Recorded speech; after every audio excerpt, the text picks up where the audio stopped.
عبده ليكون للعالمين نذيرا. قال المؤلف والمفسر رحمه الله تعالى: أدام النفع بعلومه وعلومكم في الدارين آمين. إلى أن قال: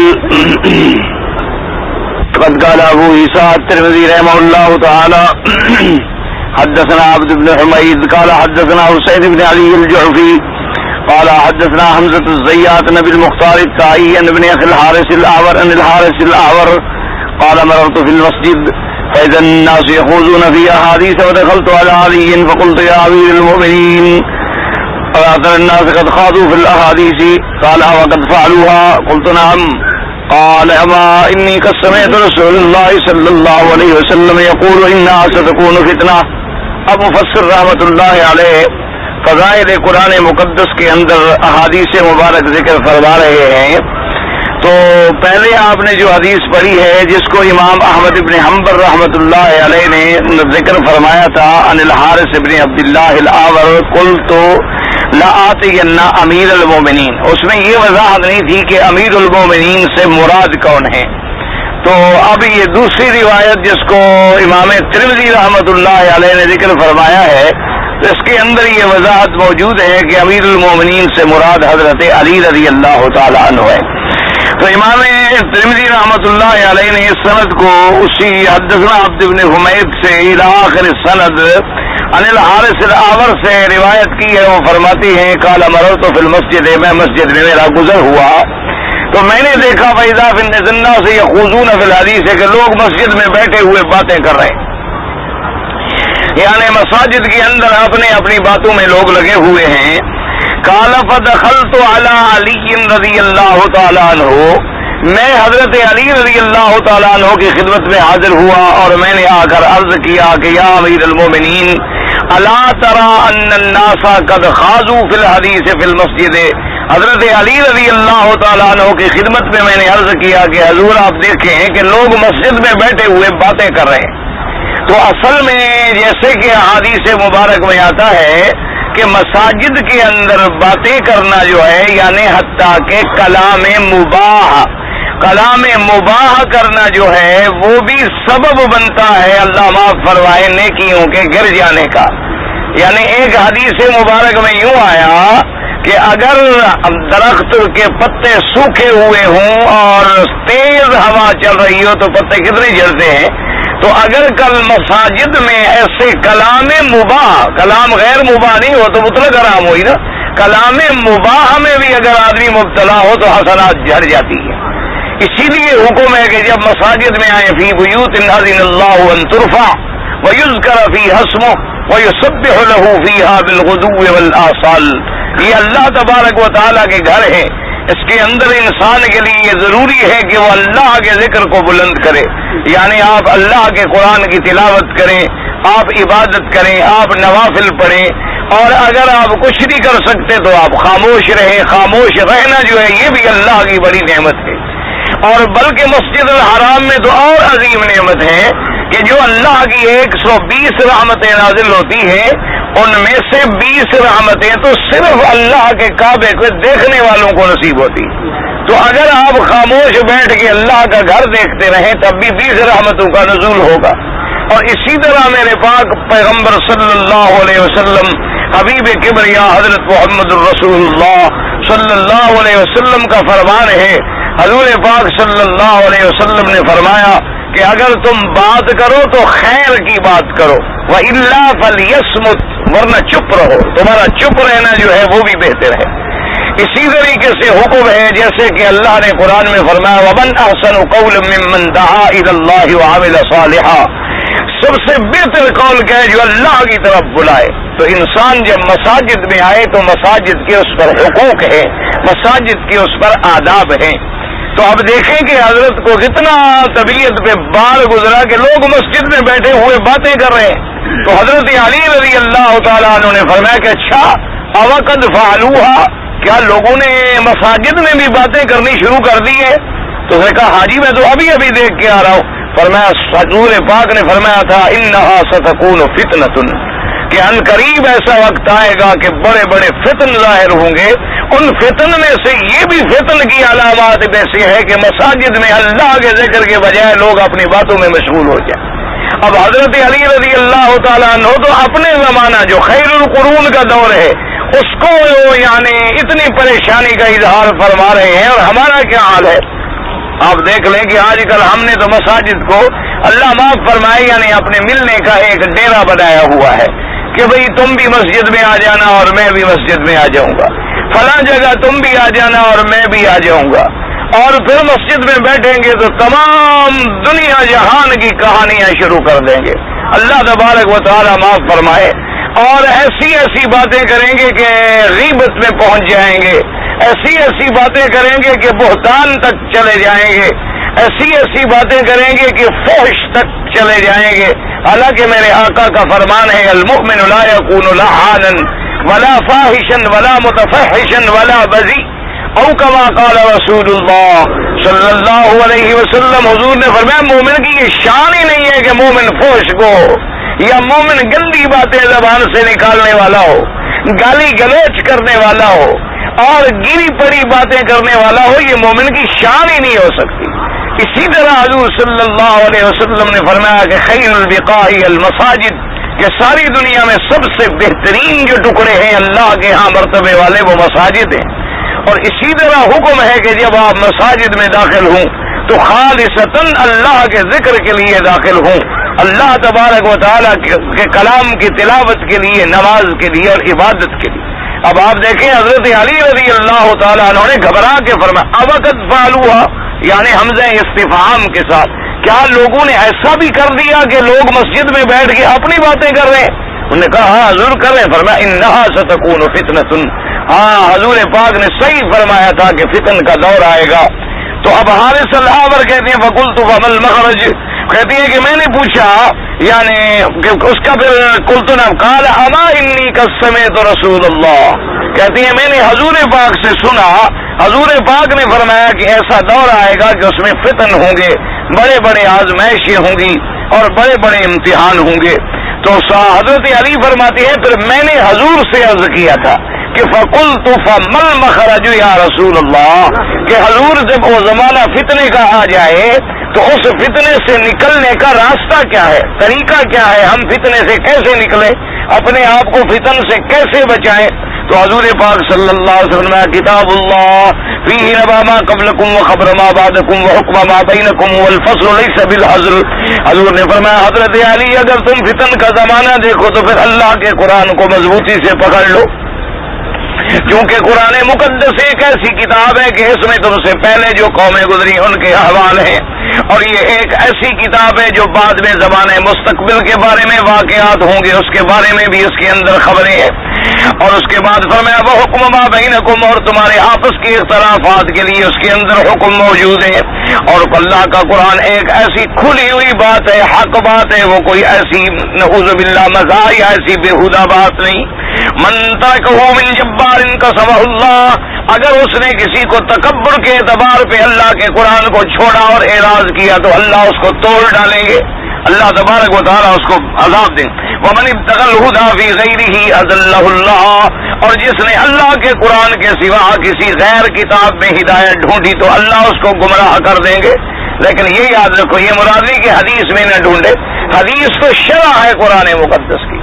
اسی طرح فقہائے کرام کی جو تحقیقات ہیں وہ یوں سمجھ لیں کہ وہ آسان کر کے قرآن و حدیث کے احکام مستنبطہ کو انہوں نے ہمارے لیے سہل بنا کے بیان فرما دیا ہے۔ یہ ہے من ابتغى الہدی فی غیرہ، یعنی قرآن کو چھوڑ کے کیا مانا، یعنی جتنے قرآن کے علوم ہیں، حدیث کے علوم ہیں، فقہ کے علوم ہیں قرآن کے تابع، ان کو چھوڑ کے اگر کسی نعوذ باللہ اور کتابوں میں جا کے دنیا کی کتابوں میں یا وہ کتابیں جو سابقہ محرف ہو چکی ان میں بھی اگر ہدایت ڈھونڈے گا تو ہدایت نہیں ملے گی بلکہ گمراہ ہو جائے گا۔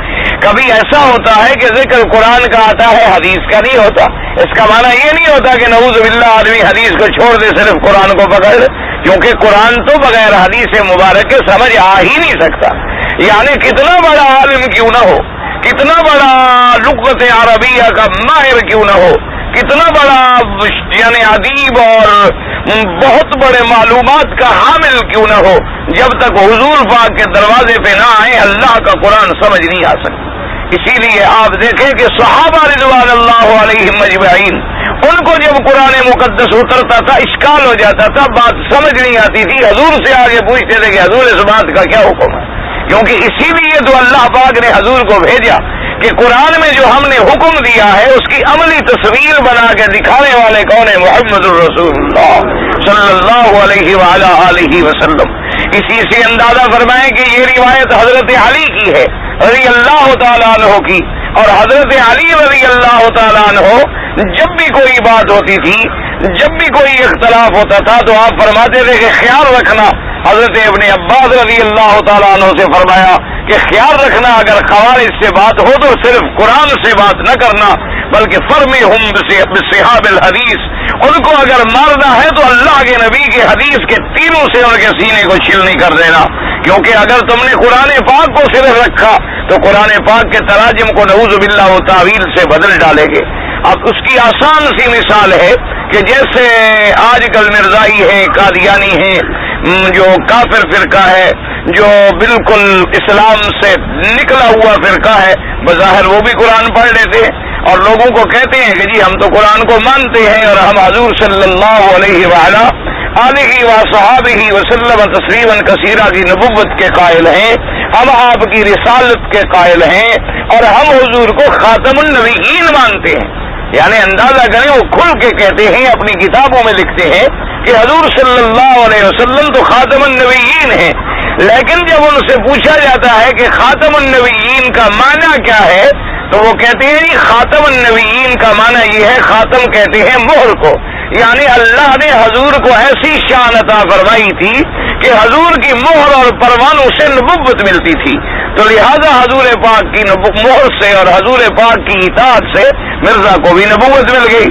تو اب وہ خاتم النبیین کا لفظ تو مان لیتے ہیں لیکن ترجمہ وہ کرتے ہیں۔ اب اگر ہم خاتم النبیین کا لفظ قرآن میں پڑھیں اور ترجمہ پوچھ لیں صاحب قرآن حضرت محمد رسول اللہ سے صلی اللہ علیہ وسلم تو جھگڑا ختم ہو گیا کہ حضور خاتم النبیین کا کیا ترجمہ ہے؟ فرمایا انا خاتم النبیین لا نبی بعدی، کہ میں خاتم النبیین ہوں، میں نبیوں کے آخر میں آخری پیغمبر ہوں اور میرے بعد کوئی نبی نہیں ہوگا۔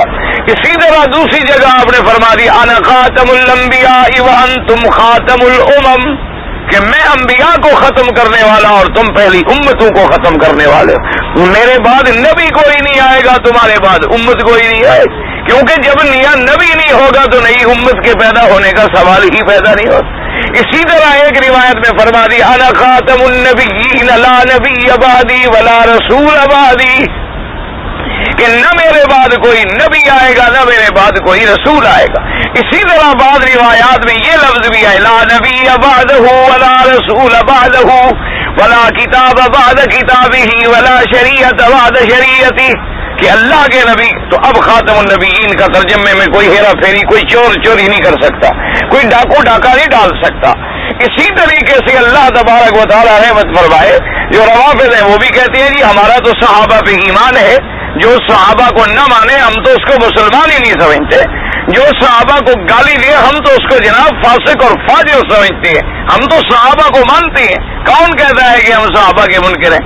لیکن جب ان سے پوچھا جائے کہ بھائی صحابہ سے مراد کیا ہے تو وہ کہتے ہیں جی ابھی حضرت سلمان فارسی، مقداد بن الاسود، ابی ذر اور حضرت بلال، یہ 4-5 صحابہ، باقی تو سارے اسلام سے نعوذ باللہ نکل گئے تھے۔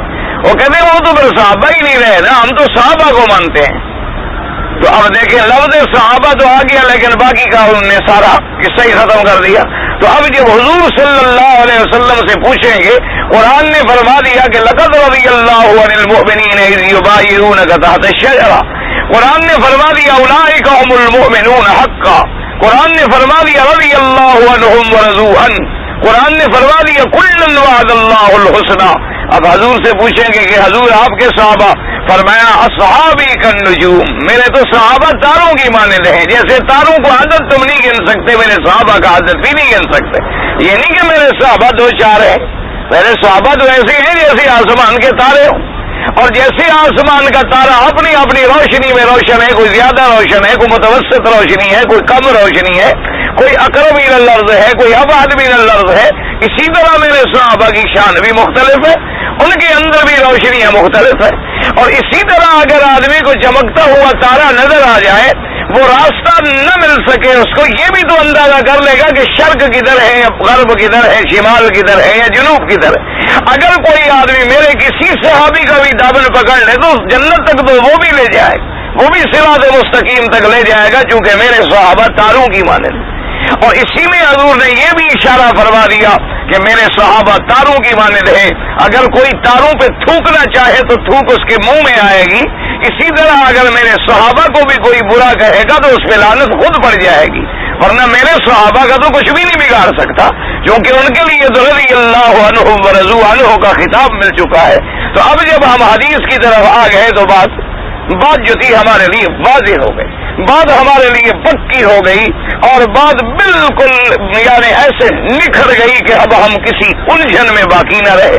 اب جیسے قرآن مقدس میں آ جاتا ہے، مسائل آ جاتے ہیں. اللہ پاک نے فرمایا اذا قمتم الى الصلاة فاغسلوا وجوهكم وايديكم الى المرافق، کہ جب تم نماز کے لیے کھڑے ہو جاؤ فاغسلوا وجوهكم، اپنے چہرے دھویا کرو، ہاتھ دھویا کرو، وارجلکم الى الکعبین، اور پاؤں کو دھویا کرو گٹو تک. تو اب قرآن نے تو اتنی بتلا دیا، تو اب اس کا مطلب یہ ہوا کہ اذا قمتم الى الصلاة، یعنی اب یہاں جو ہم بیٹھے ہیں جب نماز کے لیے کھڑے ہو تو پھر ہم وضو کرنا شروع کر دیں، تو اب بظاہر تو ہمیں یہی سمجھا جائے گا. اچھا، اور اذا قمتم الى الصلاة فاغسلوا وجوهكم، حکم ہے کہ اپنے چہرے دھو ڈالو. تو اس کا مطلب ہوا کہ وضو پہلے ہم چہرے سے شروع کریں، یعنی چہرہ پہلے دھو ڈالیں، ہاتھ بعد میں دھوئیں، اور سر بعد میں دھوئیں، اور پاؤں بعد میں دھوئیں، کیونکہ قرآن پاک نے تو چہرے سے کام شروع فرمایا ہے. اور جب ہم حضور پاک سے اس حدیث کو پوچھیں گے، اس آیت کا ترجمہ پوچھیں گے، تو حضور وضو کر کے ہمیں دکھلا دیں کہ بھائی مراد یہ ہے کہ جب تم نماز کی طرف آنے کا ارادہ کرو، ارادہ کرو گے تو گھر سے اٹھو گے اور چلو گے. یہ مراد تھوڑی ہے کہ تم صف میں بیٹھے ہو، اب نماز کے لیے اٹھو تو پھر وضو کرنا شروع کر دو. مراد یہ ہے کہ تم جب گھر سے ارادہ کرو، جب تم قیام الصلاۃ کا ارادہ کر لو تو پھر تم وضو کر لو. اچھا، اگر حضور ہمیں وضو موجود ہو تو پھر وضاحت ہو گئی کہ دوبارہ وضو کی ضرورت نہیں ہے. لیکن اگر تم دوبارہ کرنا چاہو تو اللہ تمہارے لیے نور علی نور بنا دیں گے. اور پھر ہمیں یہ پتہ لگے گا جی وضو ہم کیوں کریں، تو وہ بات ہمیں حضور نے سمجھا دی کہ ایک حدث اکبر ہے اور ایک حدث اصغر ہے، ایک بڑی پلیدی ہے اور ایک چھوٹی پلیدی.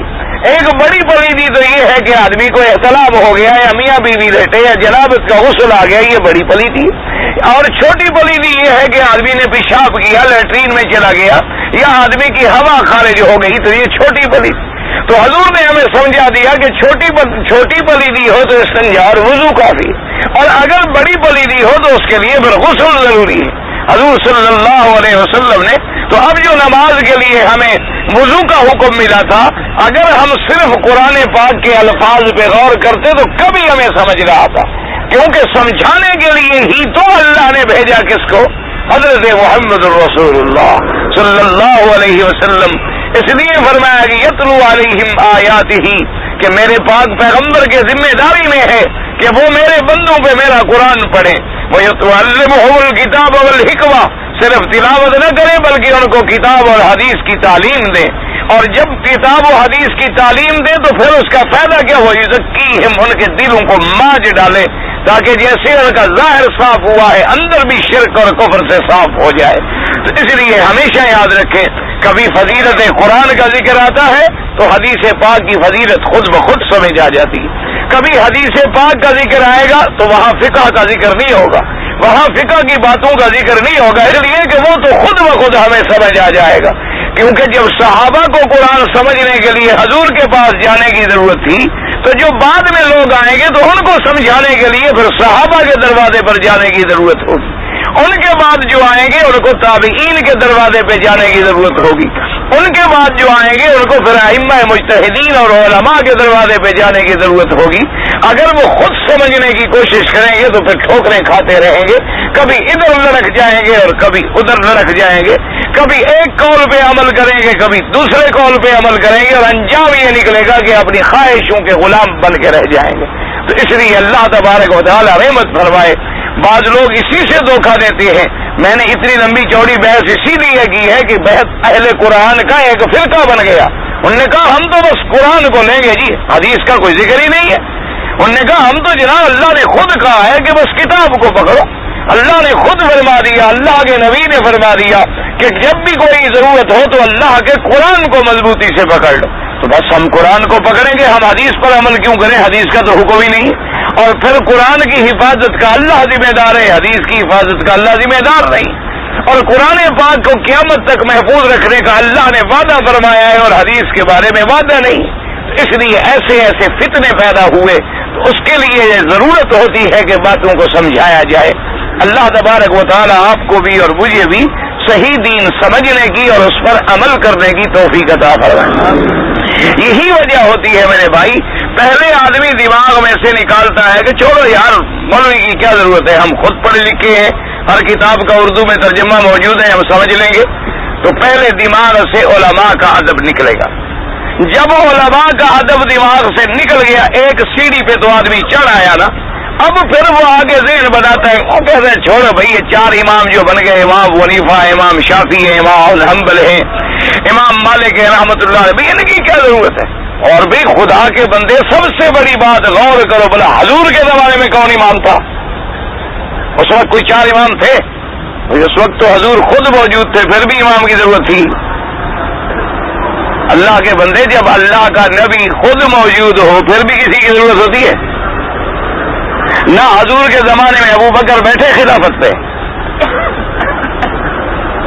حضور صلی اللہ علیہ وسلم کے زمانے میں.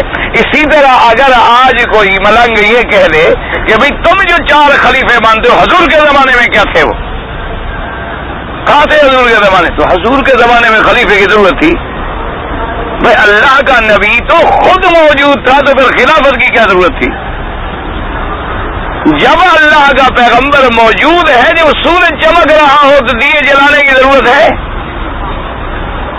یعنی اگر سورج نصف النہار پہ کھڑا ہو اور ایک آدمی جناب لیمپ ہاتھ میں لے کے آ جائے, سارے لوگ کہیں گے پاگل ہو گیا کہ نہیں ہو گیا؟ کہ بھائی سورج اوپر کھڑا ہوا ہے, دھوپ نکلی ہوئی ہے, روشنی ہے, تم پاگل ہو لیمپ لے کے پھر رہے ہو. جب حضور موجود تھے تو پھر کسی ماں کے لال کی ضرورت تھی کہ سامنے بیٹھ کے بات کر سکے؟ مسئلہ تو تب آئے گا کہ جب حضور کا دور ختم ہوا تو اب خلافت کی بھی ضرورت ہوئی کہ حضور کے بعد خلافت کا انتظام کون سنبھالے. اب ضرورت آئی کہ دین کے مسائل کو کون سنبھالے.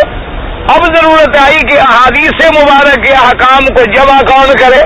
اب ضرورت آئی کہ قرآن پاک, یعنی حضور کے زمانے میں تو کسی نے قرآن کو جمع کرنے کا بھی نہیں سوچا, لیکن تو وہی تو بیٹھے ہوئے ہیں سامنے. جب بھی کوئی آیت ہمیں بھولے گی حضور سے پوچھ لیں گے, بات ختم ہو گئی. حضور کے سینے میں قرآن کس نے جمع کیا؟ اللہ نے. تو ہمیں کیا ضرورت ہے کہ ہم جمع کریں؟ اب حضور کے بعد ہی یہ سارے مسئلے پیدا ہوں گے, پھر صحابہ کے بعد اور مسئلے بڑھیں گے, تابعین کے بعد اور مسئلے بڑھیں گے. اس لیے پھر ہر دور میں ایسے اللہ نے بندے پیدا کیے کہ انہوں نے قرآن کو جمع کر کے محفوظ کر دیا, کہ انہوں نے حدیث رسول پاک کی خدمت کر کے حدیث مبارک کو جمع کر دیا, اور کسی نے ان احادیث سے جو احکام نکلتے تھے ان احکام کو مستنبط کر کے محفوظ کر دیا تاکہ قیامت تک امت ٹھوکریں کھانے سے بچ جائے. اب اگر ہم کسی ضرورت کا انکار کریں گے تو ایسے ہوگا کہ پہلے ہم ایک ضرورت کا انکار کریں. جیسے آپ بڑا ایک مکان بنا دیں اور کہیں کہ چلو جی ایک ہی دروازہ کافی ہے, باقی کھڑکیاں لگانے کی کیا ضرورت ہے؟ دیواریں بند کر دو. پھر نتیجہ کیا نکلے گا؟ جی ہوا نہیں آتی, اب تو دیوار توڑو. پھر کہیں نہ کہیں سے دیوار توڑنی ہوگی. پھر جب دیوار توڑیں گے کہیں جی ایک طرف سے ٹوٹی ہوئی, جب تک ہوا ادھر پاس نہ ہو, وینٹیلیشن نہ ہو تو کیسے ہو؟ پھر دوسری طرف دیوار توڑے.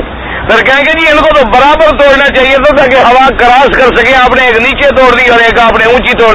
انجام کیا نکلے گا کہ سارا دیوار اور کمرہ تباہ ہو جائے گا.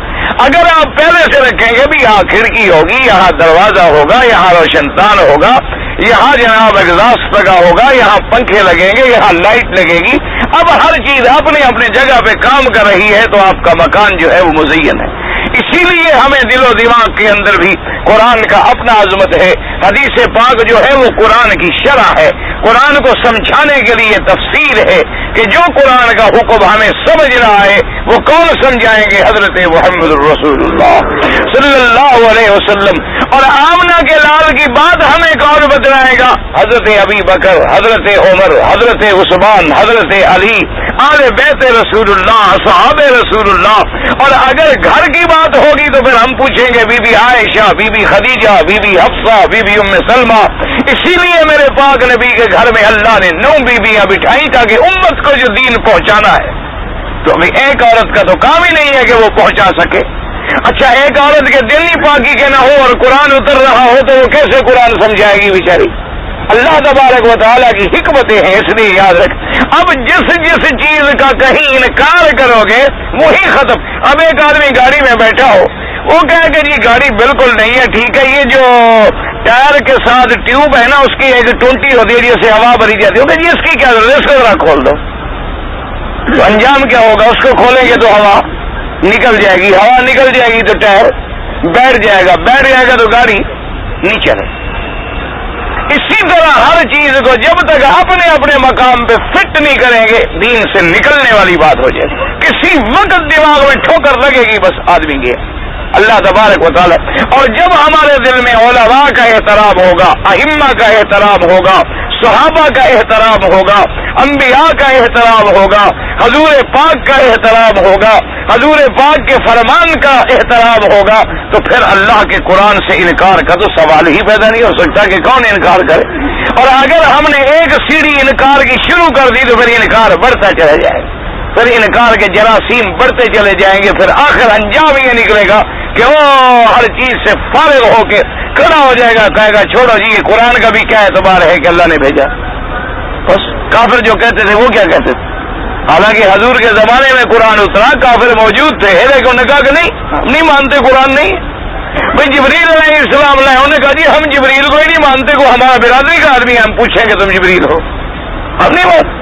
بس کیا دلیل ہے آپ کے پاس کہ یہ جبریل ہے اور یہ جبریل نہیں ہے؟ ختم ہوگی. کیوں؟ جب اسی لیے ہمیشہ یاد رکھو, اللہ تبارک و تعالیٰ سے دعا کیا کرو اللہ ہمیں سب کا ادب نصیب فرمائے. جب آدمی بے ادبی کی سیڑھی پہ چڑھ جاتا ہے نا تو پھر چڑھتا جاتا ہے, چڑھتا جاتا ہے, چڑھتا آخر آ کے گردن ٹوٹ جاتی ہے. اللہ تبارک و تعالیٰ معاف فرما دے. اس لیے ایسا خیال رکھا کریں کہ قرآن پاک کے پکڑنے کا معنی کیا؟ جب ہم نے قرآن کو پکڑا, قرآن نے کہا میرے نبی کو بھی ما آتاکم الرسول فخذوہ, جو میرا مدنی فرمان فرمائے پکڑو, جس سے میرا نبی روکے رک جاؤ. تو اب جب ہم نبی کی بات کو پکڑ رہے ہیں تو گویا ہم قرآن کو پکڑ رہے ہیں. اسی لیے سمجھا کرو, اللہ تبارک و تعالی رحمت فرمائے. کیونکہ مسئلے جو ہوتے ہیں نا جی اس کا سمجھ, جیسے ایک صحابی آیا, اس نے حضور پاک سے پوچھا کہ حضور اگر ہم سمندر میں سفر کر رہے ہوں, یعنی کشتی میں بیٹھے ہوئے ہوں, سمندر کے کنارے پہ ہوں, یا ویسے سمندر کے کنارے پہ ہوں اور پانی نہ ہو, تو ہم سمندر کے پانی سے وضو کر لیں. کیونکہ اصل خدشہ کیوں پیدا ہوا؟ ورنہ تو پانی سے وضو کیا جاتا ہے. خدشہ اس لیے پیدا ہوا کہ حضور نے ایک دفعہ ارشاد فرمایا تھا کہ یہی سمندر جو ہے اسی کے نیچے جہنم ہے, اور اسی میں چاند سورج ڈالے جائیں گے, اور پھر نیچے جہنم کا دروازہ کھل جائے گا تو جہنم بن جائے گی. تو اب شبوں میں آ گئے کہ جی جب یہ جہنم ہے تو جہنم سے ہم وضو کیوں کریں؟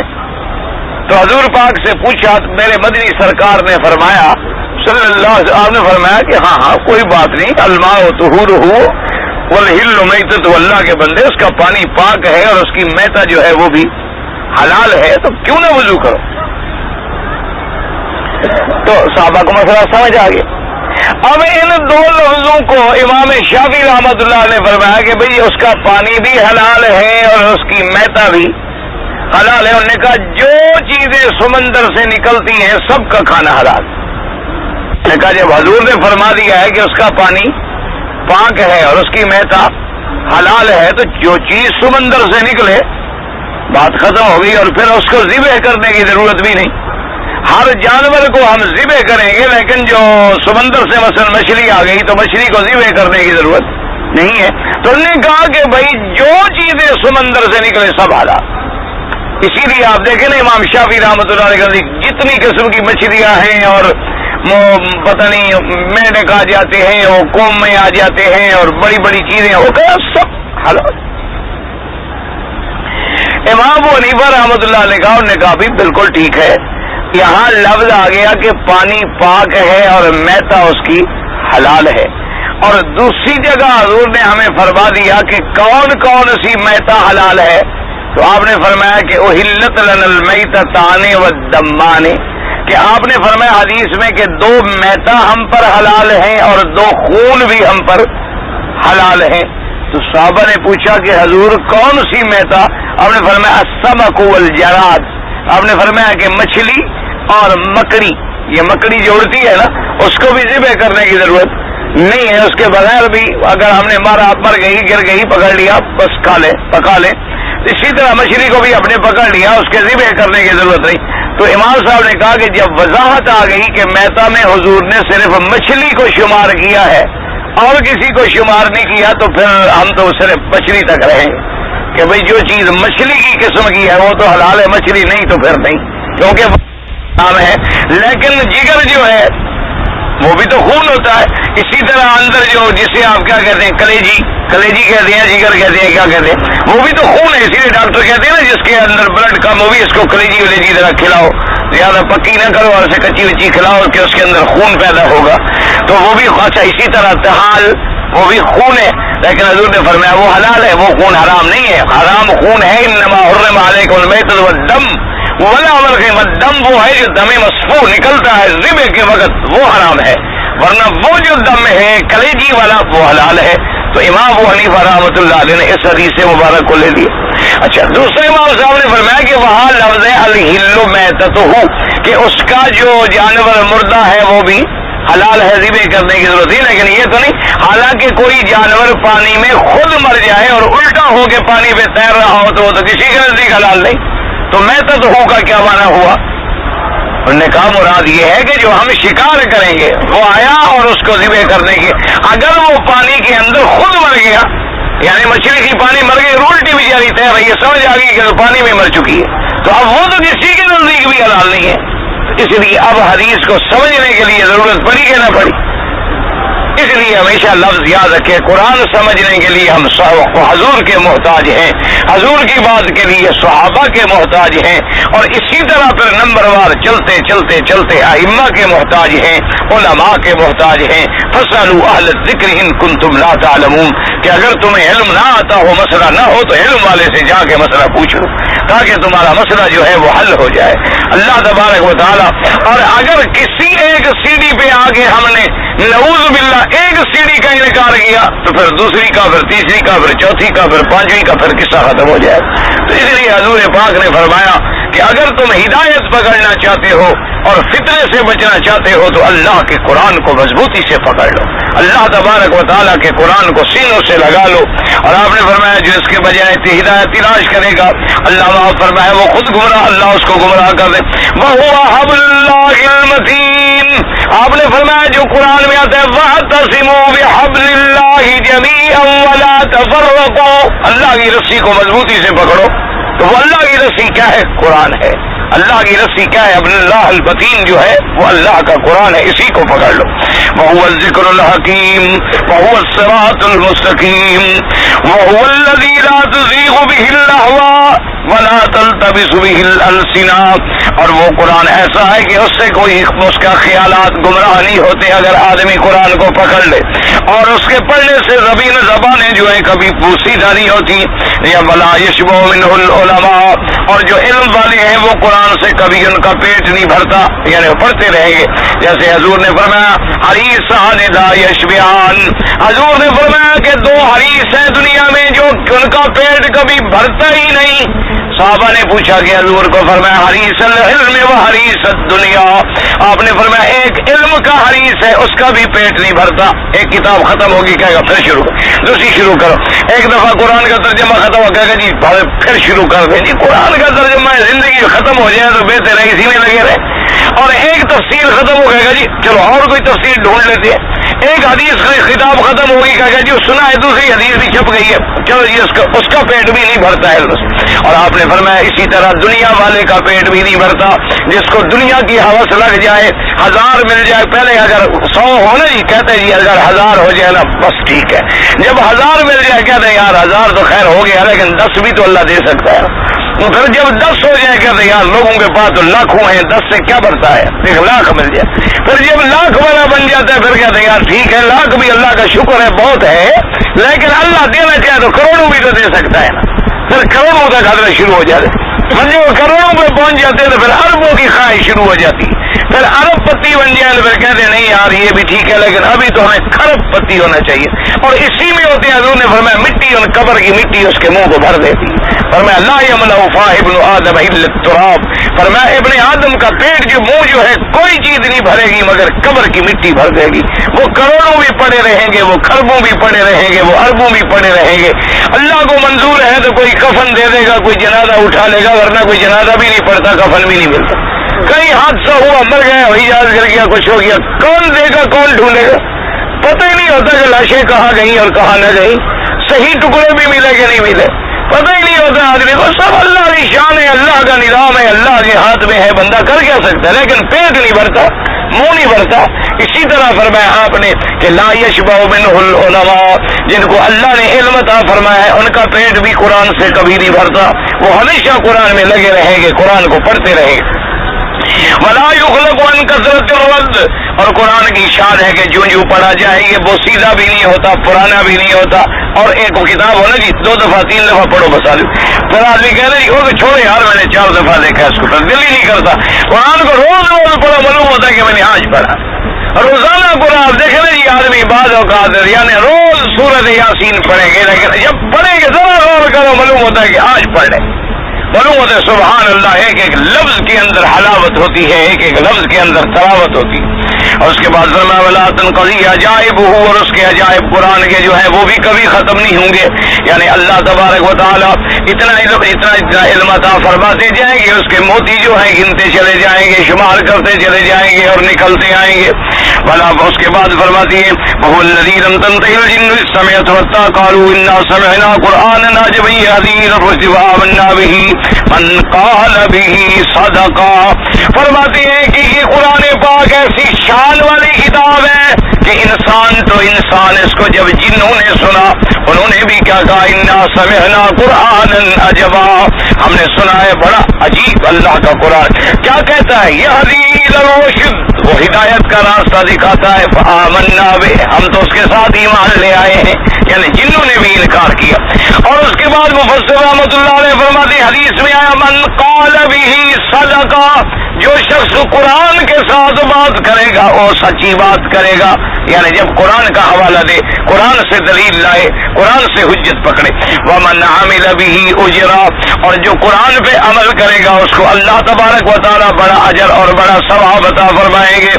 اور فرماتی ومن حکم به عدل، اور جو قرآن کے ساتھ فیصلہ کرے گا عدل کرے گا، کیونکہ دنیا کے قانون کے اندر تو غلطیاں ہو سکتی ہے نا جی، انسانوں کے بنائے ہوئے قانون میں تو کئی غلطیاں ہو جاتی ہیں، لیکن قرآن میں تو اللہ کا قانون ہے، جب اللہ کے قانون سے کوئی فیصلہ کرے تو عدل ہی عدل ہے، وہ تو انصاف ہی انصاف ہے، اس کے اندر تو کبھی کسی غلطی کا سوال پیدا نہیں ہو سکتا۔ یہ تو اسی فرمایا من حکم به عدل، جو اس کے ساتھ حکم کرے گا فیصلہ کرے گا وہ بھی ایسا ہوگا کہ عدل کرنے والا ہوگا۔ اور اس کے بعد فرماتی ہیں مفسر رحمۃ اللہ ومن دعا الیہ ہدی الی صراط مستقیم، ہدی الی صراط مستقیم، اور جو قرآن کے ساتھ لوگوں کو دعوت دے گا، یعنی لوگوں کو دعوت قرآن کے ذریعے سے دے گا تو وہ ہدایت دے گا صراط مستقیم کی طرف۔ خذھا الیک یا احور، حضرت علی نے فرمایا کہ اے احور اس کو مضبوط پکڑ لو اس روایت کو۔ ثم قال هذا حدیث غریب لا نعرفه الا من حدیث حمزة الزیات واسناده مجهول وفي حدیث الحارث مقال قلت لم ينفرد به برواية حمزة بن حبيب الزيات بل قد رواه محمد بن اسحاق عن محمد بن كعب القرظي عن الحارث الأعور ومن حمزة بن حزله ألا إنه إن كان ضعيف الحديث فإنه إمام في القراءة والحديث مشهور من رواية الحارث الأعور وقد تكلموا فيه وقد كذبه بعض من جهة رأيه واعتقاده أما إنه تعمد الكذب في الحديث فلا والله أعلم. اب مفسر رحمۃ اللہ علیہ فرماتے ہیں اس حدیث کے اندر غرابت ہے، کیونکہ اس حدیث کو اور کسی کی لا نعرف اور کوئی ہمیں معلوم نہیں ہوا مگر حمزۃ الزیات کی طرف سے اس کا اسناد جو ہے مجہول ہے، اور اس کے حدیث کے اندر حارث صابر جو ہے اس کے اندر لوگوں نے کلام کیا ہے. مفسر رحمۃ اللہ علیہ فرماتے ہیں کہ بھئی نہیں، حمزۃ الزیات اکیلا نہیں ہے، اور بھی لوگوں نے روایت کی ہے اس کو. محمد ابن اسحاق اور محمد ابن کعب القرظی عن الحارث الاعور. تو اب حمزہ تو بری ہو گیا کم از کم، یعنی حمزۃ الزیات اگر اکیلا ہوتا تو حمزۃ الزیات اکیلا تو نہ ہوا، اس نے بھی حارث الاعور سے روایت کی، اور اسی طرح محمد ابن کعب القرظی نے بھی حارث ابن اعور سے روایت کی. ہاں یہ کہتا ہے اس میں تو کوئی شک نہیں ہے کہ بہرحال وہ حارث الاعور جو ضعیف فی الحدیث تو مشہور ہے، اس میں تو کوئی شک نہیں کہ حدیث کے معاملے میں ضعیف، لیکن امام فی القراءۃ قراءت کا بہت بڑا امام گزرا ہے. تو آخر ایسا بندہ کہتا ہے کہ ہاں حمزۃ الزیات کے بارے میں حارث الاعور جو ہے لوگوں نے اس کے اندر بھی کلام کیا ہے کہ وہ بھی قابل اعتبار نہیں، بعض لوگوں نے اسے جھوٹا بھی کہا ہے، لیکن مفسر کہتا ہے بہرحال کچھ بھی ہو اس سے یہ نہیں توقع کی جا سکتی کہ وہ اللہ کے نبی کی حدیث کے اندر کوئی جھوٹ بولے، اس پر کذب کی گو تہمت لگی ہے. بہرحال حدیث کے اندر کلام تو آ گیا، اضطراب تو آ گیا، یعنی ایسی حدیث مبارک تو نہ ملی کہ یعنی ہر لحاظ سے صحت کے درجے کو پہنچے، لیکن پھر بھی جیسے میں نے عرض کیا محدثین کا یہ قاعدہ ہے کہ اگر فضائل اعمال ہوں تو غریب حدیث ضعیف حدیث بھی نقل کر دیتے ہیں، کیونکہ مقصود تو قرآن کی فضیلت بیان کر رہا ہے. اور دوسرا یہ دیکھتے ہیں کہ حدیث مبارک میں جو الفاظ آ رہے ہیں اس کا معنی، اس کا مفہوم، اس کا ماخذ کسی صحیح حدیث میں ہے، اگر ہے تو ٹھیک ہے. تو لہذا جتنے باتیں قرآن کے بارے میں آئی ہیں تو وہ دوسری جگہ بھی موجود ہے، دوسری احادیث میں بھی موجود ہے، اس لیے محدثین اس کو نقل کر دیتے ہیں. وقصار هذا الحديث ان يكون من كلام امير المؤمنين علي رضي الله عنه وقد رحم بعضهم في رفيع وكلام حسن صحيح على انه قد له الشاهد بن عبد الله بن مسعود رضي الله تعالى عنه عن النبي صلى الله عليه وسلم. اب مفسر فرماتے ہیں کہ چلو زیادہ سے زیادہ ہم یہ کہیں گے کہ بھئی حدیث مرفوع نہیں، لیکن حضرت علی کا کلام، تو حضرت علی رضی اللہ تعالیٰ عنہ کی بات بھی تو کوئی چھوٹی بات نہیں ہوتی ہے. خلیفہ راشد ہیں اور داماد رسول ہیں اور کاتب الوحی ہیں، اور علم کا تو کوٹھ ہے، مدینۃ العلم فرمایا حدیث دروازہ ہے، وہ حدیث بھی اتنی صحت کے درجے کو نہیں پہنچی. تو بہرحال اللہ تبارک و تعالیٰ رحم فرمائے. کہتے ہیں ہاں اس سے ایک اور شاہد بھی اس حدیث کا موجود ہے، حضرت عبداللہ ابن مسعود رضی اللہ تعالیٰ عنہ نے بھی روایت کی عن النبی صلی اللہ علیہ وسلم. تو یعنی ایک روایت تائید میں مرفوع بھی مل رہی ہے.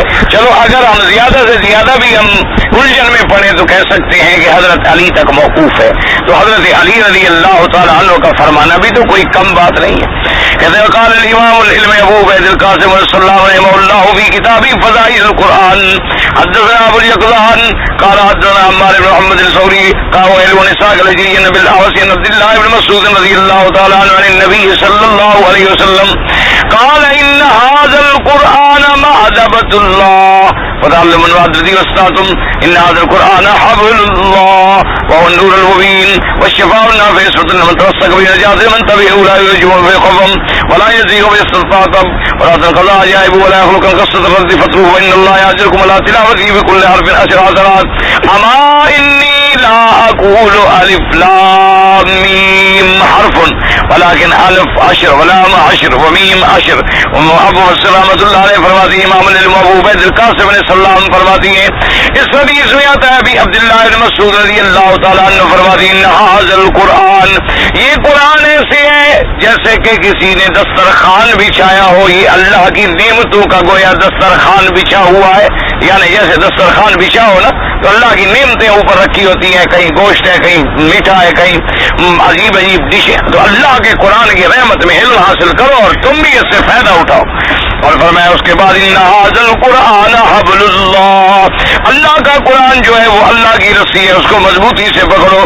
اور فرمایا ان القرآن وهو النور المبین، یہ نور اللہ کی طرف سے ہے. والشفاء النافع، اور شفاء نفع دینے والی عصمت لمن تمسک بھی، جس نے قرآن کو پکڑ لیا اس کی قرآن حفاظت کرتا ہے، اور نجات ہوگی جس نے قرآن کی اتباع کی، اور ٹیڑھا پن نہیں ہوگا بلکہ وہ سیدھا کرنے والا، وہ کسی کو گمراہی میں نہیں ڈالتا بلکہ ہدایت دینے والا، اور جس کے عجائب جو ہے وہ کبھی ختم نہیں ہوں گے، اور جو پڑھنے سے زیادہ پرانا نہیں ہوگا، اس لیے اس کو پڑھا کرو، اللہ تبارک و تعالیٰ تمہیں اس کے پڑھنے پر ہر حرف پر 10 نیکیاں عطا فرمائیں گے۔ اور فرمایا میں یہ نہیں کہتا الف لام میم حرف، بلکہ نہ فرمایا الف حرف لام حرف میم حرف، تو جب ہم نے الف پڑھا تو گویا 10 نیکیاں ملی، لام پڑھا تو 10 نیکیاں ملی، میم پڑھا تو 10 نیکیاں ملی، تو صرف الف لام میم پڑھنے میں 30 نیکیاں ہمیں عطا ہو گئی۔ تو کتنا خوش قسمت لوگ ہیں جو سارا قرآن پڑھتے ہیں۔ ویسے ہر مسلمان یہ کوشش کرے، اللہ جو لوگ میرے بھائی پڑھے ہوئے نہیں ہیں نا، کم از کم دیکھ کے بھی پڑھ سکتے ہوں تو وہ دیکھ کے پڑھا کریں، اور جو بیچارے دیکھ کے بھی نہیں پڑھ سکتے وہ کسی پڑھنے والے کے ساتھ بیٹھ کے تھوڑا سن لیا کریں، اور کوشش بھی کریں کہ 1-2 صورتیں، 4 صورتیں، 5 صورتیں چھوٹی چھوٹی ان کو بھی یاد ہو جائیں، اور اپنے گھر میں بیوی بچے اہل اولاد ان کو یاد رکھو، بچپن سے کوشش کیا کرو۔ یعنی جب بچہ اصول ہوتا ہے، علماء نے لکھا ہے کہ بچہ جو ہے نا ابھی اپنے جھولے میں ہوتا ہے، اسی وقت سے اس کو تربیت دینے کی کوشش کریں۔ یعنی جو سمجھدار ماں باپ ہے نا جی، وہ جھولے کے وقت سے اس کی دودھ کا ایک ٹائم بنائیں گے، مجال ہے کہ وہ اس ٹائم کے بجائے رونا شروع کرے، اسی وقت میں آگے دودھ پیے گا۔ اس کو سلانے کا ایک طریقہ بنائیں گے، اسی طرح وہ سوئے گا۔ اس کو اٹھانے کا وقت بنا دیں گے، اسی طرح اٹھائے گا۔ اسی طرح جب چھوٹے چھوٹے بچے ہوتے ہیں نا، انہی کے ذہن کو ٹھیک کرنے کی کوشش کریں۔ ان کو قرآن پڑھا لیا، گھر میں بیٹھ گئے، ابھی بالکل چھوٹا ہے، کوئی ایسے کاغذ رکھ دیا، انگلی رکھا کر پیسے پڑھاتے رہے، وہ پڑھے گا نہیں لیکن دماغ میں باتیں آتی رہیں، تو جب بڑا ہوگا تو پھر آسانی ہو جاتی ہے سمجھانے کے لیے۔ وهذا غريب من هذا الوجه رواه محمد بن حسين بن إسحاق الذي اسمه إبراهيم مسلم وهو أحد الطابعين ولكن تكلموا فيه كثيرا، وقال أبو حاتم الرازي ليس بالقوي، وقال أبو الفضل الرازي كثير الوهم، وہ کہتے ہیں کہ اس کے اندر بھی کلام ہے، اور ابو حاتم فرماتے ہیں کہ وہ نرم تھا، یعنی کوئی قوی راوی نہیں ہے، اور کلفا کہتے ہیں وہ بہت اس کو اوہام وہم ہوتا تھا۔ قلت يعتمد والله اعلم ان يكون وهم في هذا الحديث وانما هو من كلام ابن مسعود ولكن له شاهد من وجه اخر والله اعلم۔ ابو فضل فرماتے ہیں ہاں یہ ہو سکتا ہے کہ اس کو بھی وہم پڑ گیا ہو، اور اس نے بھی کہہ دیا کہ عبداللہ ابن مسعود رضی اللہ تعالیٰ نے حضور سے یہ حدیث سنی ہے، بلکہ حدیث حضور سے نہ ہو، صرف عبداللہ ابن مسعود رضی اللہ تعالیٰ عنہ تک ہو، لیکن ابو فضل فرماتے ہیں اس کا اور بھی شاہد موجود ہے۔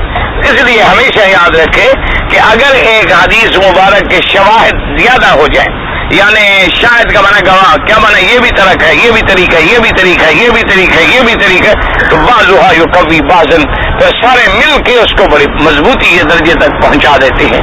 اسی لیے محدثین کرام رحمت اللہ علیہم اجمعین، اللہ کی ان پہ کروڑوں رحمتیں ہوں، اس کو لیتے ہیں اور نقل فرماتے ہیں۔ اسی طرح فرماتے ہیں وقال ابو عبید حدثنا حجاج بن اسماعیل ابی اسحاق عن عبد الله بن يزيد عن عبد الله بن مسعود رضي الله تعالى عنه قال لا يسأل عبد النفس الا القرآن فإنه كان يحب القرآن وإنه يحب الله ورسوله۔ اب عبداللہ بن مسعود کا ایک قول مبارک یہ بھی آیا، وہ فرماتے ہیں نفسی القرآن، قیامت کے بارے کے یعنی سوال جب بندے سے کیا جائے گا تو اس کی ذات کے بارے میں نہیں سوال ہوگا مگر قرآن کے بارے میں۔ کیا مانا کہ بھی تم پہلے یہ بتلاؤ کہ قرآن سے تمہارا کیا تعلق ہے، تو جتنا قرآن سے محبت کرے گا اتنی ہی کامیابی حاصل ہوگی، تو جتنی قرآن سے محبت کرے گا اتنی قرآن کی اتباع کرے گا، جتنی قرآن سے محبت کرے گا اتنی قرآن پاک سے ارشاد کی نعمتوں کو حاصل کرے گا۔ تو اللہ کے قرآن کے ساتھ کوشش کریں اپنے تعلقات، یعنی اپنا تعلق بنانے کی، قرآن پڑھنے کی، قرآن سمجھنے کی، قرآن پڑھانے کی، قرآن سمجھانے کی جتنا ہو سکے، اور اسی طرح یہ بھی کوشش کیا کریں کہ اگر آپ کے ملک میں، آپ کے محلے میں کوئی قرآن کا مدرسہ ہے اس کی مدد کیا کریں، اس کی اعانت کیا کریں۔ ہم لوگ تو سمجھتے ہیں کیا چھوڑو یار کیا ہے، وہ جی ایک حافظ ہے جی، مولوی ہے جی، 2-4-5 لڑکے لے کے بیٹھا، یہی 2-4-5 لڑکے بیٹھ کے جو قرآن پڑھا رہے ہیں یہ سب سے بڑی خدمت ہے، یہ سب سے بڑی، انہی کی وجہ سے تو آج دین بچا ہوا ہے، ورنہ دین ہمیں کوئی ریڈیو تو نہیں سکھا رہا، نہ دین ہمیں کوئی ٹی وی سکھلا رہا ہے، نہ دین ہمیں وی سی آر اور آڈیو ویڈیو سے مل رہا ہے۔ جو دین ہمیں ملا تو انہی غریب مولویوں سے ہے جو مسجدوں میں پڑے ہوئے، نہ ہمیں کالجوں سے دین ملا، نہ ہمیں یونیورسٹیوں سے دین ملا، نہ ہمیں ایم اے کی ڈگریوں سے دین ملا، نہ بی اے سے دین ملا، نہ ہمیں جناب جدید چیزوں سے دین ملا۔ جو کچھ دین کا جذبہ لوگوں میں اب بھی موجود ہے کہ کتنے گناہ گار ہو گئے لیکن حضور کی نبوت کا مغلہ جان دے دیں گے، کتنے لوگ یعنی اللہ معاف کرے دین سے دور ہو گئے، بالکل دین کو بھول چکے لیکن قرآن کا مسئلہ ہے جان لگا دیں گے۔ تو یہ جو ان کے دلوں کے اندر ایک آگ کو روشن رکھا ہے، انہی غریب مولویوں نے تو رکھا ہے جو مسجدوں میں پڑے ہوئے ہیں، جن کی تمہارے ہاں کوئی قدر و قیمت ہی نہیں ہے۔ انہی لوگوں کی وجہ سے تو دین کی وہ چنگاری انہوں نے بجھنے نہیں دی، انہوں نے آگ پنکھا لگائے رکھا کہ ذرا روشنی رہے، تو جب ضرورت پڑتی ہے وہ آگ بن جاتی ہے۔ تو اس لیے ہمیشہ یاد رکھیں کہ ایسے مساجد، ایسے مدارس، اور جس مسجد میں کوئی قرآن کا درس نہ ہو وہاں ہمت کریں، ایک حافظ بٹھا دیں، ایک قاری بٹھا دیں اور بستی کے بچوں کو کہیں کہ بھی حافظ کی تنخواہ ہم دے دیں گے اور تم مفت آ کے پڑھا کر۔ دیکھو جی آپ کے ملک میں اب ایک اچھا قاری جو ہے یعنی بہت اعلیٰ قسم کا جو ہے وہ 3000 دے لے گا، درمیانہ 1500 لے لے گا، عام حافظ قاری 1000 روپے پر بھی مل جاتا ہے۔ اب یقین فرمائیں 1000 روپے کا معنی کیا ہوا، یعنی سال میں آپ کو 12,000 روپے دینے پڑے۔ 12,000 روپے کا معنی 1,500 ریال بھی نہیں بنتا۔ آپ اندازہ فرمائیں ایک سال اگر ایک مدرسہ آپ چلائیں اور ایک حافظ قاری کو بٹھائیں، وہ 50 لڑکوں کو خدا کا قرآن پڑھائے گا اور تمہارا خرچہ کتنی ہوگا، 1,500۔ یعنی تم اگر ایک ڈبی سگریٹ کی روزانہ کم کر دو تو 50 بندہ اللہ کا قرآن پڑھ سکتا ہے۔ یعنی تم اگر 3 ڈبیاں پھونکتے ہو نا، اس میں کچھ لحاظ کر لو، اس میں ہی کچھ غیرت کھا لو اور یہ فیصلہ کر لو کہ میں نے 1,500 ریال جو ہے سال میں دینا ہو تو مہینے کے کتنے بن جائیں گے، 100 ریال مشکل سے، یعنی 100 ریال ہو تو 1200 ریال بنے گا نا جی، 1500 300 ریال ہمیں اور آنا پڑا، تو یعنی بڑی مشکل سے، اور یہ غریب سے غریب آدمی بھی چاہے تو کر سکتا، اس کے لیے کوئی مشکل نہیں، اور کسی جھگڑوں میں نہ پڑے، صرف جائیں اپنے محلے میں، اپنا محلہ اگر آباد ہے الحمدللہ، دوسرا محلہ آباد ہے، دوسری بستی، تیسری بستی، چوتھی بستی، جہاں مسجد موجود ہے اور حافظ نہیں ہے وہاں چلے جائیں اور حافظ تلاش کرنے کا بھی تنخواہ ہم دیں گے، اور اس کے بعد تم بچوں کو پڑھایا کرو، اور اس علاقے کے فلاں شریف آدمی دکاندار تاجر کے پاس میں پیسے تمہارے جمع کرا دوں گا، ہر یکم تاریخ کو تمہیں تنخواہ دے دیں، بس میرے ذمہ تمہاری تنخواہ ہے، جہاں مرضی ہے روٹی کھاؤ، جہاں مرضی ہے جاؤ، نہیں پڑھاؤ گے قیامت میں خدا کو جواب دو گے میں تو تنخواہ دے رہا ہوں، میں کو تمہاری نگرانی بھی نہیں کر رہا، میں تو تمہیں اللہ کے نام پہ چھوڑ کے جا رہا ہوں، تم جانو مسجد جانے بچے جانے، صحیح پڑھاؤ گے قیامت میں اب تمہیں اجر ہوگا، اگر تم بددیانتی کرو گے اللہ کو قیامت میں جواب دو گے۔ تو اس طرح اگر ہم سب ہمت کریں، ایک ایک محلے میں ایک ایک مدرسہ بھی کھول دیں تو کون سا مشکل ہو جائے گا، کون سا پہاڑ ٹوٹ جائے گا۔ اس لیے کوشش کیا کرو، اللہ تبارک و تعالیٰ اگر کوئی اتنا نہ کر سکے 2-3 آدمی مل جاؤ، اسی بستی کے اسی علاقے کے جو یہاں رہتے ہوں 2-3 مل کے ایک مدرسہ بنا دو، یا جو مدرسہ موجود ہے قاری اور بٹھا دو، اللہ تبارک و تعالیٰ سے دعا کرو اللہ پاک ہمارے دلوں کے اندر یہ جذبہ پیدا کرے۔ میرے اپنے ساتھی ہیں، دوست ہیں، اللہ نے ان کے دماغوں میں جناب دماغ میں ڈالا تو انہوں نے ماشاءاللہ بس ایک فیصلہ کر لیا، انہوں نے کہا کہ جی ابھی یہ جو نئی 5 ریاستیں آزاد ہوئی ہیں روس کے ظلم سے، ہم وہاں جا کے جناب کام کریں۔ میرے قریبی عزیز لوگ ہیں، یعنی بہت ہی ہمارے قریب ہیں، 7-8 آدمی ہیں ماشاءاللہ، ان سب نے کچھ اس میں ادھر کے ہیں، کچھ ہمارے اپنے ملک کے ہیں، ساتھی ہیں، تو انہوں نے جناب ایک کوشش کی، 7-8 آدمی ملے، کمیٹی بنائی، اللہ کی رحمت سے 115 مسجدیں بنائی ہیں انہوں نے، 115 مسجدیں اس وقت ماشاءاللہ تعمیر ہو رہی ہے، کوئی چھتوں تک پہنچ گئی، کسی کی چھتیں پڑ گئیں، کسی کی مسجد میں نمازیں شروع ہو گئی، اور 200 استاد مقرر کیا، 10,000 بچے کو قرآن پڑھا رہا ہے، اور 7 آدمی مل گئے، ہمت کی، بس پڑھ گئے، الحمدللہ جناب لگ گئے اللہ کی رحمت سے، اور ایک ہی آدمی نے ماشاءاللہ قرآن پاک اسی زبان میں، تعلیم الاسلام اسی زبان میں، ریاض الصالحین اسی زبان میں، اسی طرح کلمہ اسی زبان میں، نماز کا طریقہ جو ہے باقاعدہ چھوٹے چھوٹے بچوں کو سکھانے کے لیے باقاعدہ یعنی پریکٹیکل طور پہ اس کے اندر فوٹو بھوئی دی ہم نے چھوٹے چھوٹے، تاکہ کیسے کھڑا ہو، کیسے نماز پڑھے. وہ تو بیچارے 70 سال سے اللہ کا دین اور قرآن بھول گئے تھے، ان کو جو پھر راستے پہ لانا ہے. تو اب یہ 8-10 آدمیوں کی 2 سال کی محنت میں 115 مسجدیں. کہنا تو آسان ہے نا، منہ سے نکل جاتی ہے بات، لیکن کر کے دکھاؤ تو بڑا مشکل ہوتا ہے. اور اس کے بعد جناب 200 استاذ، اور اس کے بعد ماشاءاللہ 6 عظیم مدرسے انہوں نے بنائے ہیں. ایک امام ابو حنیفہ رحمۃ اللہ علیہ کے نام پہ بنایا ہے، اور اسی طرح اور صحابہ کے نام پہ رکھے ہیں. تو اس میں 3 لڑکوں کے اور 3 لڑکیوں کے، عرب بھی ہیں، ہمارے پاکستانی بھائی بھی ہیں اس میں، اور اس میں مدینہ پاک کے لوگ بھی ہیں، کچھ طائف کے لوگ بھی ہیں، ملے دین کے کام میں لگے ہوئے. اللہ تبارک و تعالیٰ سے دعا کرو اللہ ہمیں بھی ادھر لگا دے. دعا کر لو. اگر یہ نہ سمجھے ذرا جی کیا ہے جی ایک آدمی ہے، ایک آدمی کیا دین دین ہے کہ بس لگ جاؤ اللہ کے دین میں. اللہ پاک پھر اپنے دین میں خود مدد فرماتے ہیں. اللہ کے راستے میں لگ جائے پھر اللہ پاک خود مدد کر دیتے ہیں، پھر راستے خود بخود نکل آتے ہیں. اللہ پاک کی اعانت اور امداد آ جاتی ہے. تو انشاءاللہ تبارک و تعالیٰ دعا کریں اللہ ہمیں بھی توفیق دے. بھائی میں نے کئی دفعہ عرض کر دیا ہے کہ عمرہ کرنے کے بعد سر پہ اسطرا پھروائیں. اگر کوئی اسطرا نہ پھروائے تو 2 بال ادھر سے کاٹ لیے، ادھر سے کاٹ لیے، ادھر سے کاٹ لیے، سے ایک بکری بطور دم دینی پڑتی ہے. سمجھ آگئی بات؟ یہ رواج پڑ گیا ہے، حالانکہ صرف امام شافعی رحمۃ اللہ علیہ کے نزدیک وہ بھی گنجائش ہے. وہ یہ نہیں کہتے ایسا کرو، وہ کہتے ہیں یعنی اگر کسی نے ایسا کیا تو بکری نہیں پڑے گی، ورنہ وہ بھی یہی فرماتے ہیں کہ اس طرح پھرواؤ، وہ بھی یہی فرماتے ہیں کہ بال جو ہے زیادہ کٹاؤ. تو اگر بال بڑے ہیں تو کم از کم 1/4 حصہ یعنی چوتھا حصہ بالوں کا کٹ جائے. اگر اس سے کم کٹوائے گا تو ایک بکری بطور دم اس کو دینی ہوگی. اگر عمرہ کرنا ہے تو پورا کرو، نہیں کرنا ہے تو کوئی ضرورت نہیں ہے. کسی حکیم نے آپ کو جبر تو نہیں کیا کہ عمرہ کرو اور آخر میں 2 ٹک لگوا کے اپنا سارا عمرہ خراب کر دیا، کیا فائدہ ہوا؟ وہ اللہ کے بندے یا اس طرح پھروائیں یا کم از کم اپنے بال جو ہیں ان کا چوتھا حصہ ضرور کٹوائیں. اگر آدمی غصے میں آ کر اپنی بیوی کو طلاق دے تو طلاق غصے میں ہی دی جاتی ہے، محبت میں بھی کبھی طلاق دی ہے کسی نے؟ یہ ایسا مسئلہ بھی آپ نے کبھی سنا ہے کہ کسی آدمی نے کہا ہو کہ بیگم مجھے آج آپ سے بڑی محبت ہو رہی ہے اس لیے طلاق دیتا ہوں؟ ایسا کبھی کوئی ہوا ہے؟ بھائی جب بھی طلاق دے گا بیوقوف غصے میں دے گا، ناراضگی میں دے گا، لڑائی جھگڑے میں دے گا. محبت میں کون طلاق دیتا ہے؟ اللہ کے بندے. طلاق ہو جاتی ہے. یہ نہ کہا کریں کہ غصے میں طلاق نہیں ہوتی، طلاق ہو جاتی ہے کچھ بھی ہو. طلاق ہے. ثلاث جدہن جد. حضور نے فرمایا 3 چیزیں ایسی ہیں جن کی حقیقت بھی حقیقت ہے اور مذاق بھی حقیقت.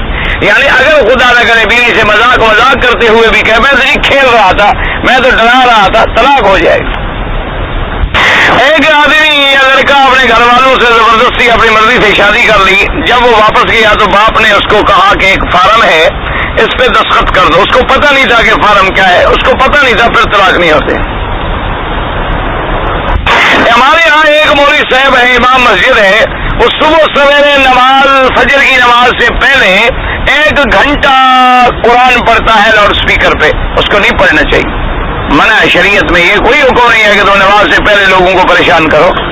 لوگوں کو 1 گھنٹہ پہلے لوگ سوئے ہوئے ہیں اور تم اسپیکر کھول کے قرآن پڑھے، بالکل ناجائز ہے.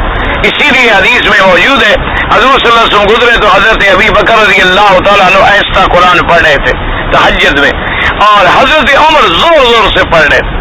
تو صبح کو حضرت نے دونوں کو بلایا. آپ نے فرمایا ابو بکر رضی اللہ تعالیٰ عنہ تو رات قرآن پڑھے تھے بڑا آہستہ آہستہ، کیا بات تھی؟ انہوں نے کہا حضور میں اپنے اللہ کو سنا رہا تھا، زور سے پڑھنے کی کیا ضرورت تھی؟ سننے والا تو میرا رب ہے نا، میں ایسا پڑھ رہا تھا، میرا رب تو سن رہا تھا. آپ نے فرمایا اچھا حضرت عمر تم بڑا زور لگا رہے تھے؟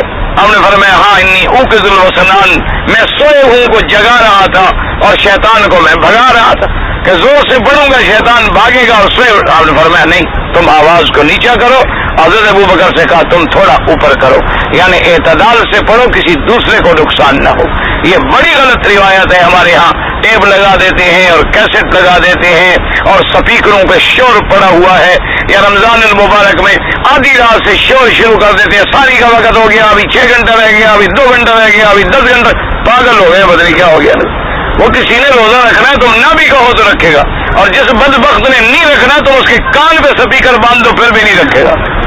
خدا کے بندے تم لوگوں کو دین کے لیے تیار کرو، یہ تو نہیں کہ ان کو زبردستی ڈنڈے مارو، اس سے اور دین میں نفرت پھیلتی ہے، نتیجہ یہ نکلتا ہے لوگ دین سے پہلے دور ہیں پھر دین سے زیادہ بھاگ جاتے ہیں۔ اللہ تبارک و تعالیٰ رحمت فرمائے، سپیکر بھی ایسے نہ باندھا کریں کہ دوسرے کی ایذاء کا ذریعہ بنے۔ اب تو مقابلہ ہے نا جی، اگر اس نے 10 فٹ پہ لگایا ہے سپیکر، یہ 15 پہ لگا دیں گے، وہ 20 پہ لگا دے گا، وہ 25 پہ لگا دیں گے۔